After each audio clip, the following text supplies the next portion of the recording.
Hey everyone, what's up? I know it seems kind of a little surprising that I'm going to do a video talking about this, as you can see up there with the title.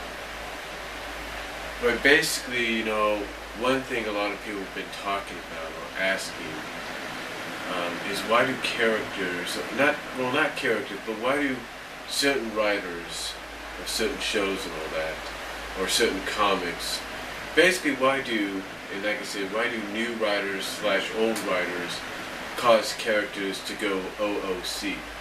Now, in case some of you don't know what OOC means, I'll admit at first I didn't know what OOC meant, but OOC basically in media, in any kind of media, whether it's movies, novels, television,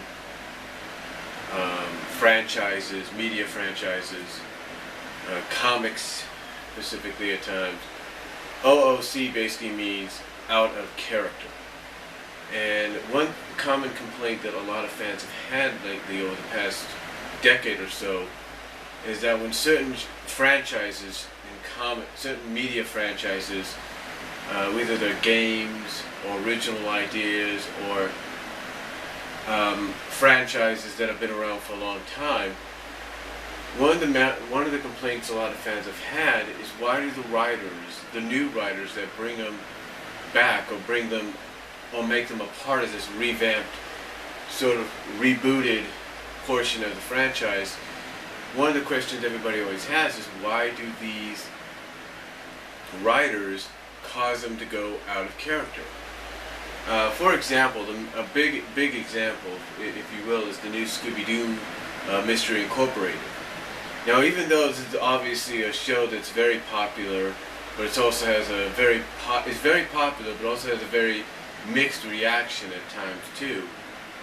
And part of that mixed reaction is the fact that, and I believe it contributes in a way to its popularity, is people's frustrations and wonderment of why the Mystery Inc. characters are so out of character in some ways. Basically, why are they acting more differently than they usually do? Why are they caring about this? Why are they talking about this? Why is this more important than that? And the way I look at it, in all honesty, is the reason this happens is to introduce it to a new audience. In my honest and humble opinion, it's the newer writers' way of introducing the franchise to a whole new audience, to a whole new generation. Throughout the very late 60s, the last year of the 60s, if you will, the last year of that decade, all the way through the 70s, the 80s, and even the 90s, we were always so used to the characters being similar, or being the way they were, or similar in some ways.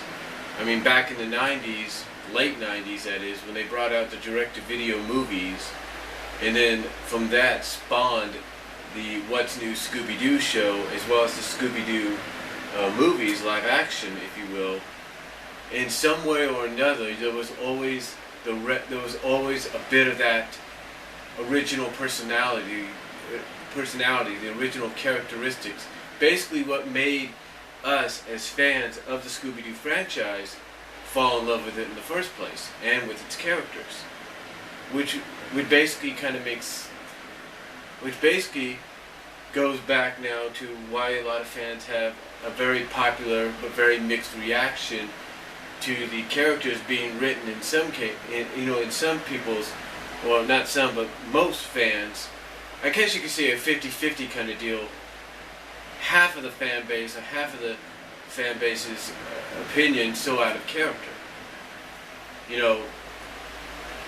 Again, like I said, you go back, and even in the 80s when they did the all-new Scooby-Doo show, and it was just Daphne with Shaggy, Scooby, and Scrappy, and then, as well as 13 Ghosts, as well as when they did a pup named Scooby-Doo, and then, like I said, you go forward into the 90s with the direct-to-video movies, and in the 2000s with What's New Scooby-Doo, as well as the live-action films.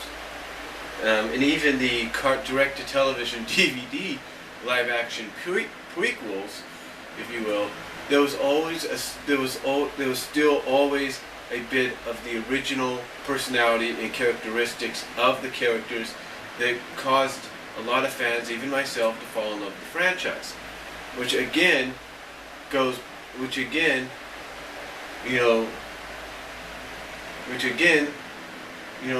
of makes you understand why some fans have a mixed reaction to Mystery Incorporated. Some like it because it's something new, it's something different, but others, are not too sure about it because the characters are being so out of character. I know that kind of didn't make sense or ramble on there, but you kind of get what I'm trying to say. And basically the point I'm trying to get is, even though Mystery Incorporated is popular by the fact that it's getting additional seasons, either it's through popularity or contractual reasonings. The main thing that some people have complained about it, which is in a sense kind of caused the show to become popular, is their mixed reaction to the characters being so out of character. And again, the same could be said for a lot of other franchises as well. One of the most important, of course, which I'm a fan of, is Sonic. I mean, who isn't a fan of Sonic, right? Well, I've been a fan of the franchise since the beginning, and again, who hasn't been? I've been a fan of the franchise since it was first introduced. But here's the thing. Here's the thing with Sonic, though. Longtime fans like myself are always so used to seeing the characters, the supporting cast, and even Sonic himself be the way they are, ever since the days of the Saturday AM cartoon. Ever since the days of when the comic first began and even started to slowly become more like Saturday AM in many ways. When someone takes over, when a new writer takes over for those characters, like for example the comic book, which is still going on, when a new writer comes in, sometimes they will either say, they would either sometimes say, this is what made the character popular in the show and in the earlier issues that I used to be a fan of. I want to go back. I want to take that character back to that status quo. I want to take that character back to that personality, back to those character traits. And when they decide to do that and basically go old school with the character, it works. Fans love it because that's how they know the character. But then again, there are times you will have writers that will basically take said characters and do exactly, let's say, what the newer writers, in the eyes of some fans, have done with the Scooby-Doo Mystery Incorporated. And that's basically take the established characters and make them OOC, and make them out of character. One of the prime examples that, let's say, a fan named Ezekiel 300 and some others have given is 134. When writer Carl Bollers wrote that issue, he wrote a scene in there which is called the infamous slap heard around the world between Sally and Sonic. And when fans saw this, and I'm in agreement with it, this was basically an out-of-character situation because there's no way Sally would ever do that.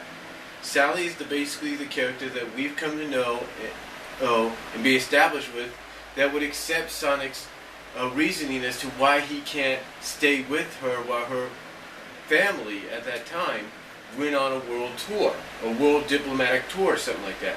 Because he has to still go out and take on Eggman. He's got to make sure Eggman is kept away from the kingdom, is kept away, at the time I think it was Knot-Hole Village, is basically kept from trying to take over and conquer like he tried to do in Sonic's absence, or year-long absence.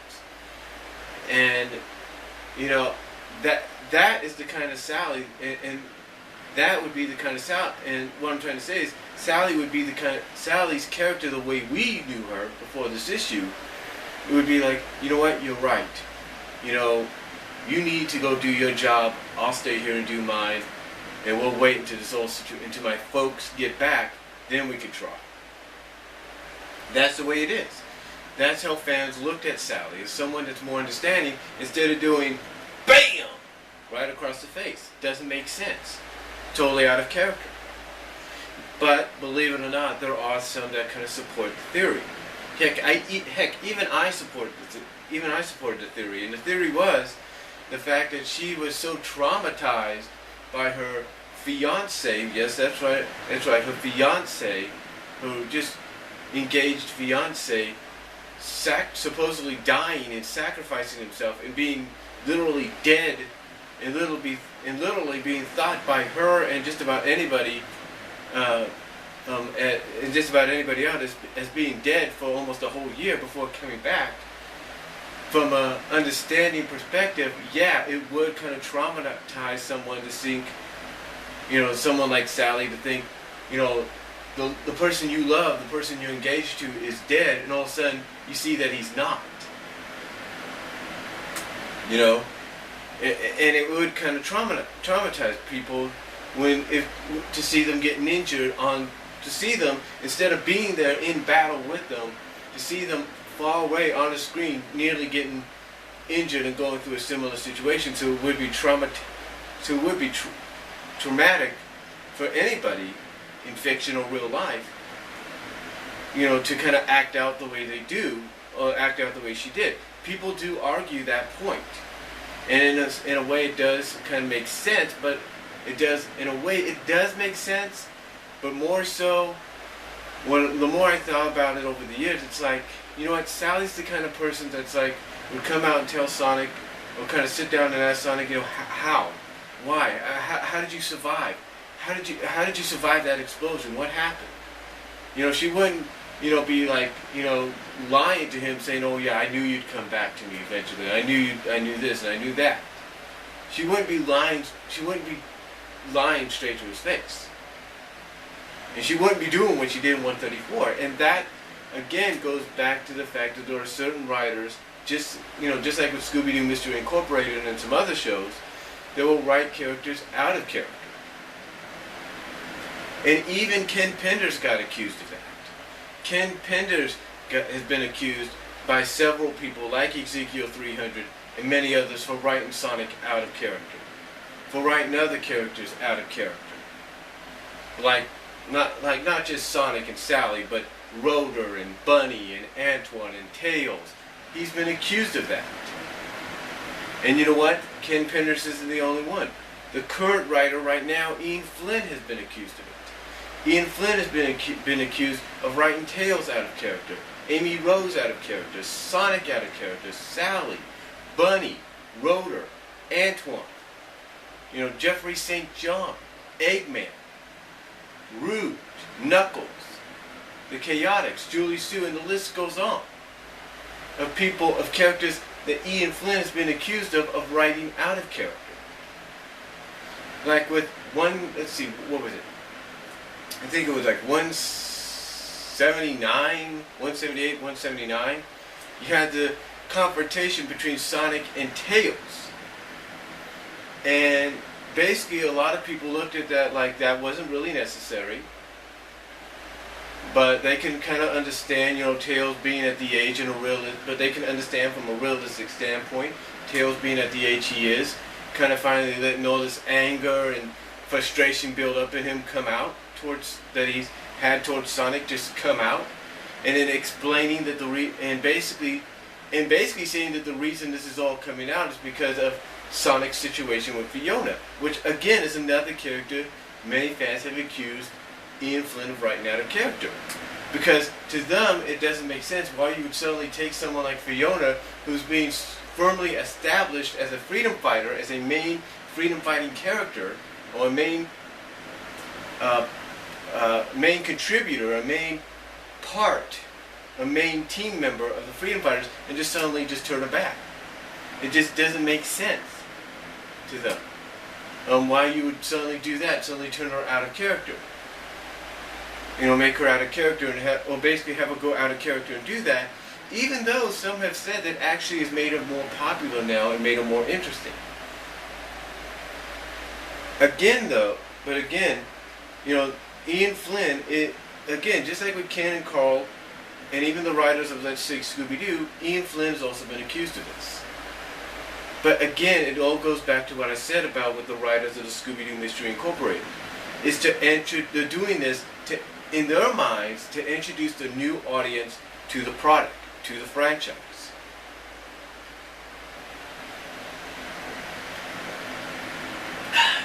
It's like, say for example, someone wanted to. Let's go back in the early to mid 90s. In the early to mid 90s, Super Mario Brothers, the movie, the live action film. Totally out of character for that whole movie, right? Every character there that represented the characters from the game, totally out of character. I mean, you had your Mario, you had your Luigi, and everything, but everybody, and they seemed to try to stay in character, but the truth is everything was out of character. And that's why fans were pissed about it. Even though they look back on it now and say, you know what? Hey, it may have been bad, it may be a bad movie, but it's a piece of nostalgic history. It's the first attempt of having, or one of the very first attempts, of having a video game movie adapted into a feature film. And of course later on Street Fighter would come along too, which has also been accused sometimes of characters being written out of character as well. Again, the point is, even with those as examples, is to introduce the new generation to the product, to the franchise. I mean, take a look at the new Ninja Turtles that's coming out next month on Nickelodeon. Some like it, some have given it positive reviews, some don't like it. And one of the reasons I think some people don't like it is even though they try to keep the characters close to what they are, the characters are sort of being created and written out of character from what people know. But again, it's all about establishing and introducing the characters and the franchise to a whole new generation, to a whole new audience. I mean, heck, take a look at Batman: The Dark Knight Rises. We know that the animated feature is coming out officially in 2 weeks, even though I already have it, along with many others that probably already have it. When Frank Miller wrote that story, even though it was a classic, everybody liked it, and everybody, even though it changed everything, according to what it says about comics, the way you looked at comics from DC, Marvel, and even Archie, the fact is, people will look at that and say, even though it's a good story and it helped change the business in some ways, Frank Miller had a reputation of writing some of the characters, like Batman himself, out of character.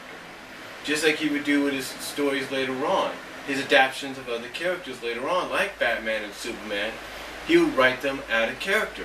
Heck, even Joe Quesada and JMS, they were basically looked at, when they did the One More Day situation with Spider-Man, they basically not only ruined the past history, but they basically wrote the characters of Spider-Man and Mary Jane out of character when they made that deal with when they made that deal with Mephisto, when they made that deal with him. Basically, a lot of fans say that, Joe Quesada and whoever else was part of this wrote Mary Jane and Spider-Man out of character when they made that deal, because the way they know Spider-Man and Mary Jane, they would never make that deal. Never. So it was totally OOC for them. But again, the reason they did that, the reason they basically caused that reboot to happen because of it, was to introduce the franchise to a new generation. That's what it is. I mean, why do you think DC and Marvel and all these other comic companies are having these overhauled reboots or soft reboots and stuff?